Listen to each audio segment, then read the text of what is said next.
The National Bank Cup semi-final live. It's going to be a great night for netball. The Canterbury Flames versus the Northern Force, 7:30 Friday. Bring it on!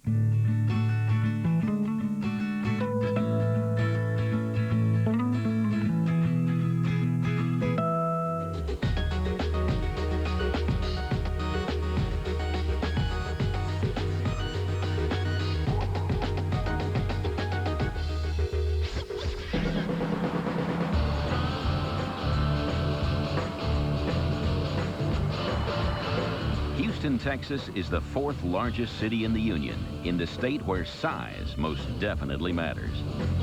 Texas is bigger than Germany, the UK, Ireland, the Netherlands, and Belgium put together. Everything's bigger in Texas is the boast in these parts, and for some that extends to their waistline too. You know, maybe they started out everything's big in Texas with the guys. You know, that's how it started. It wasn't a big state, it was big people.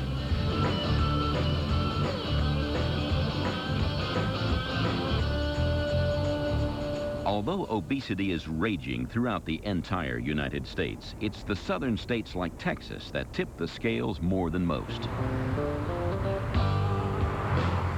In a nationwide study by a men's fitness magazine, Houston has been named and shamed as the fattest city for 3 years running. Ordinary Houstonians reveal just what it is about the Texan lifestyle and attitudes that's turned this place into a land of giants. Wide-eyed, slack-jawed visitors to the state are often shocked by the sight of so much wobbling, waddling weight. But in Texas, fat is normal. One of the reasons they are the fattest is they just don't care. I've always been comfortable with my size. I've been large all of my life, but I come from a family of large people, and that was normal. So I never had a problem with my size or self-esteem. Linda is just 5'4", but weighs 275 pounds. She's making a life-sized wire-frame model of herself and was shocked to realize just how big she'd become. I thought, oh my goodness, look at the size of her. And I asked my husband, does that really look like me? And he said, you're right on target. It's just right there. I don't comprehend size in my mind, I think. You know, I read about people who are anorexic, who look in the mirror and see a fat person. Well, maybe I have the opposite. You know, I don't see this size person when I look in the mirror by any means. So when I saw her in 3D, it was just like, wow, now that's a fat person.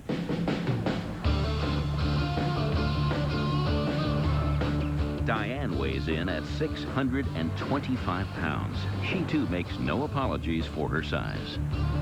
When I look back on both sides of the family, there is a lot of obesity. Granted, I'm the largest of everybody, but at the same time, you ask me, I'm the prettiest. The standard measurement used for obesity is the Body Mass Index, or BMI, a calculation of a person's weight in kilograms divided by the square of their height in meters. A healthy BMI should be between 19 and 24. Diane's is over 100. That puts her in the super morbidly obese class. She can no longer walk and needs constant attention from her home help, Lee. I don't really look at her size. You know, I look with the person as herself. What I would never do would tell her or ask her, you know, Diane, would you ever think about losing weight? I would never do that because, as I say, she's a beautiful person, just like she is. Just because you're fat doesn't mean that you're not attractive. In this shot, I was wearing a one-piece cat suit, which is stretch lace from shoulder down to ankle, nothing underneath it. I see myself in this as someone who is very comfortable in her own skin, someone who accepts herself and makes no apologies to anybody, and also accepts the fact that, yes, she can be sensual.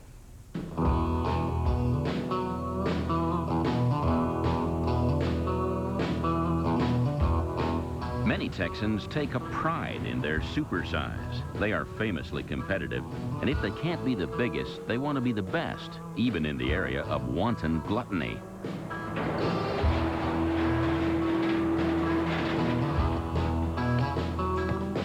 I've done a lot of things in my life where I've raced cars and I've raced motorcycles and boats, and I could never win at anything.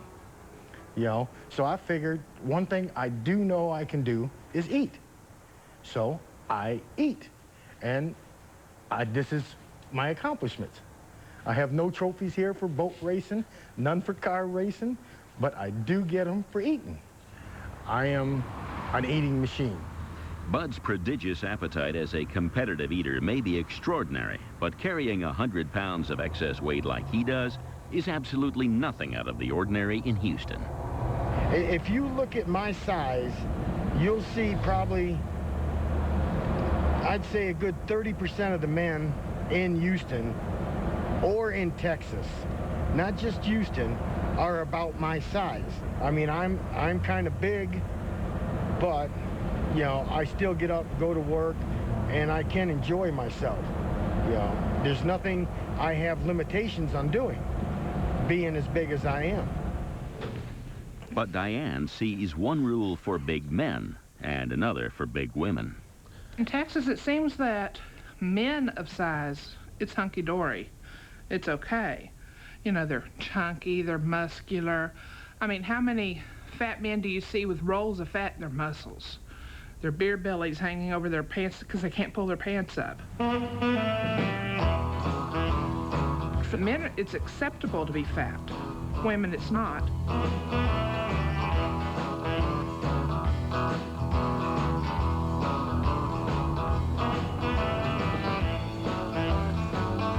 Diane is meeting her friend Kathy. It's an opportunity to bemoan the unfair judgment she gets. Hi, how you ladies doing today? Yeah. Fine. Good, I got some chips and salsa here for you. I look in the mirror, and there's nothing wrong with who I am or what I look like, if you open your mind. It's the tunnel vision-minded person who can't accept me because I know that I dress well for what's available in my size. I feel like I look good, and if I feel good in what I'm wearing, I know I'm presenting myself well. Part of it also goes back to if you feel good, you're going to look good. And if you're smiling with a happy face, you don't look your age, but if you're real sad and got the mully grubs, you age yourself. So many of the gentlemen I've met through the personals and that sincerely seem to think I should be just grateful to go out on a date. They seem to think that because of my size, I'm willing to be treated any which way or willing to do anything. I mean, just because I'm large doesn't mean I don't have morals. I don't have feelings. And I wish, you know, that they would take that into consideration. We're human too. That's true. There are a lot of men that just are predators. Yes.